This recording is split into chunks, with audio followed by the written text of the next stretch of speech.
O núcleo, uma das partes distintas da célula, situa-se no interior do citoplasma. Ele pode ser único, duplo ou múltiplo, mas, em qualquer caso, está envolto por uma membrana especial, a membrana nuclear.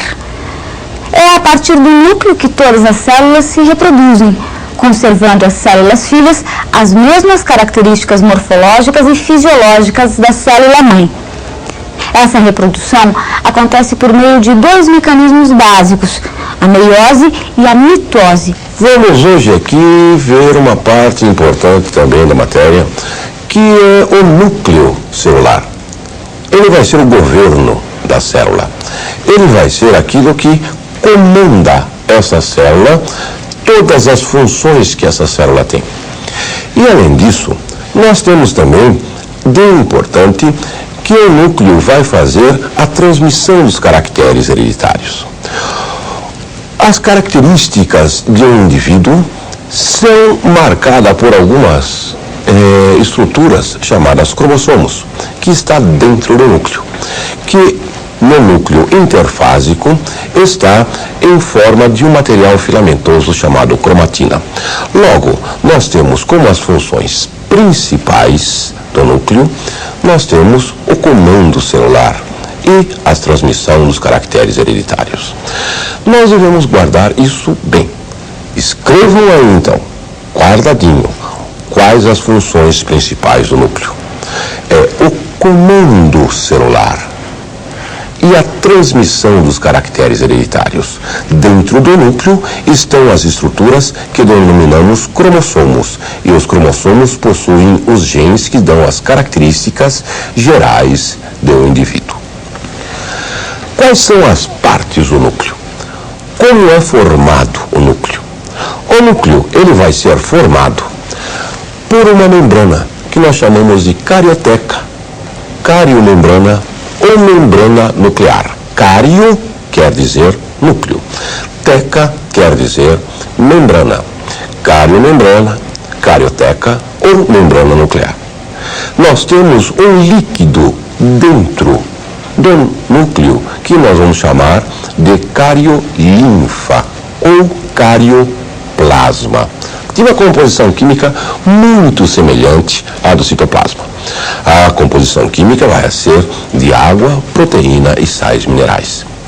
Temos o nucleolo. O nucleolo também é importante por armazenar RNA ribossômico. E temos o material genético, que nós vamos chamar genericamente de cromossomos, tá? Nós temos os cromossomos dentro do núcleo, tá? Nós temos esse material que vai transmitir as características hereditárias de um indivíduo para o outro. Vamos detalhar as partes do núcleo para você. Nós temos a membrana nuclear.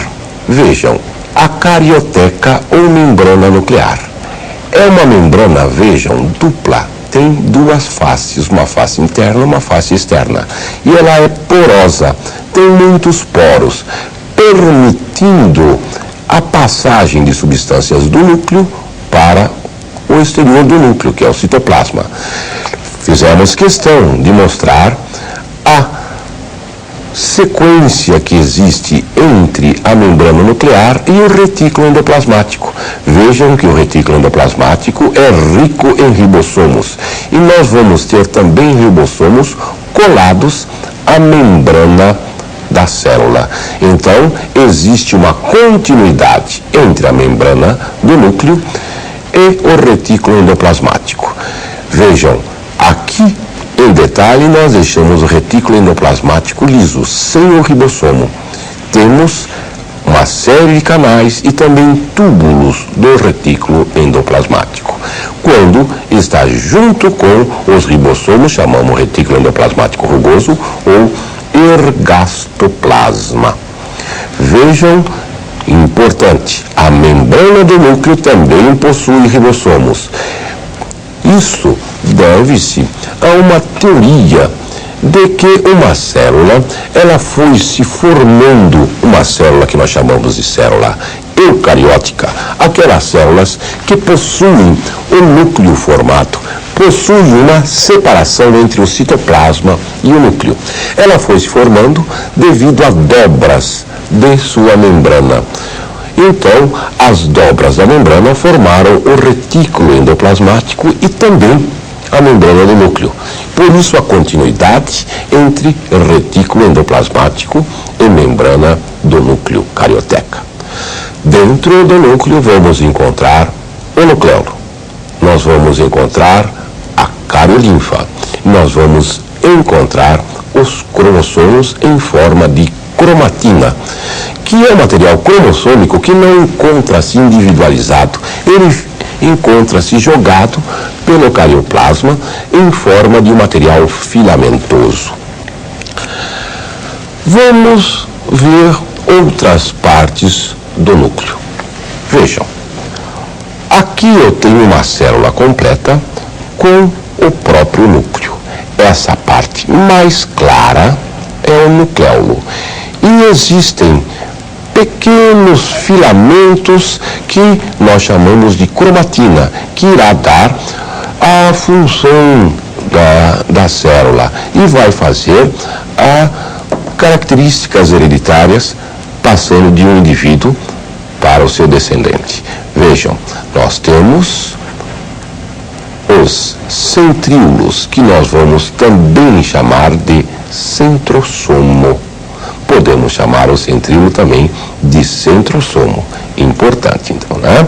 Vejam, nucleolo, nós temos a cromatina dispersa e nós temos o carioplasma. Vamos ver um resumo daquilo que é mais importante desta aula. Vamos lá? Carioteca tem a mesma composição química da membrana plasmática, que ela é lipoproteica. Ela é dupla e ela é porosa, permitindo a passagem de substância do núcleo para o citoplasma e vice-versa. A cariolinfa ou carioplasma, composição química semelhante ao do citoplasma. Isso vem a ser água, proteínas e sais minerais. O nucleolo, essa estrutura quase sempre única e presente em quase todos os núcleos, não tem membrana, prescinde de membrana e armazena RNA ribossômico. Vejam lá, lembram quando nós falamos de ribossoma? Nós vamos a ter agora o RNA ribossômico. É aquilo que vai formar o ribossomo. Então, o nucleolo, ele é importante, então, por ser origem dos ribossomas. Nós vamos ver, inclusive, várias perguntas de vestibulares, eles associam o tamanho do nucleolo com a atividade de síntese proteica da célula. Por quê? Ribossomo faz síntese proteica. Então, se ela fizer muita proteína, preciso de muito ribossomo, logo o nucleolo é grande. E a cromatina, que é um material cromossômico não condensado na interfase ou na interfase.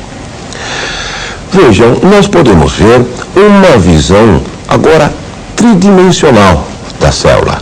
Nós vamos pegar um modelo celular para vocês que nós preparamos aqui para vocês ver tridimensionalmente como é feito esse modelo.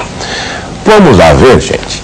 Nós vamos ter uma célula que é formada de vários componentes. Vejam, eu tenho aqui como se fosse a fronteira da célula, nós temos a membrana plasmática. Temos o citoplasma com todas as suas organelas ou orgânulos celulares. Temos o núcleo. E dentro do núcleo, o nucleolo. O nucleolo dentro do núcleo. Não tem membrana no nucleolo. A membrana do núcleo é porosa, vejam, cheia de poros, porque irá passar muita substância do núcleo para o citoplasma e do citoplasma para o núcleo. Temos aqui muitas mitocôndrias.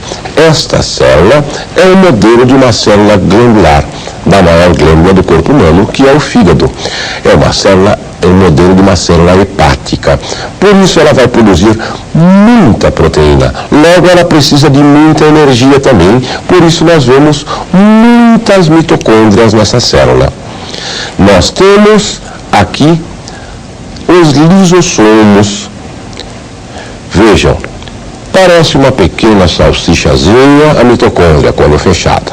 Quando aberta, nós vamos ver que existem reentrâncias, que nós chamamos de cristas mitocondriais.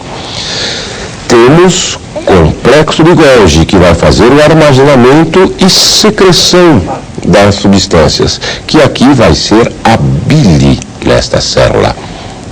Nós temos o retículo endoplasmático, que são essas vesículas, bolsas e canais que percorrem toda a célula. E, junto com eles, nós temos os ribossomos, formando o ergastoplasma. O centríolo, que vai ser importante na divisão celular e aqui vai ser importante para a regeneração das células hepáticas, regeneração do próprio fígado.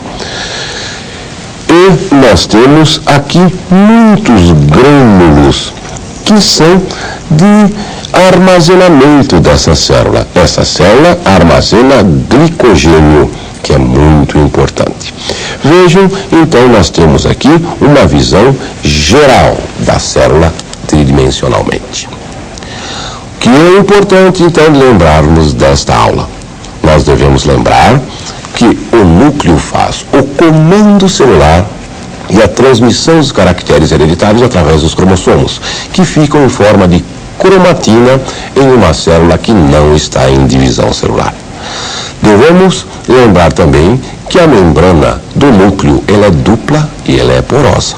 Ela tem a mesma composição química da membrana plasmática. Nós temos também o carioplasma, que tem a mesma composição química do citoplasma. Vimos a célula em geral, então. Por enquanto, eu te agradeço. Te espero na próxima vez.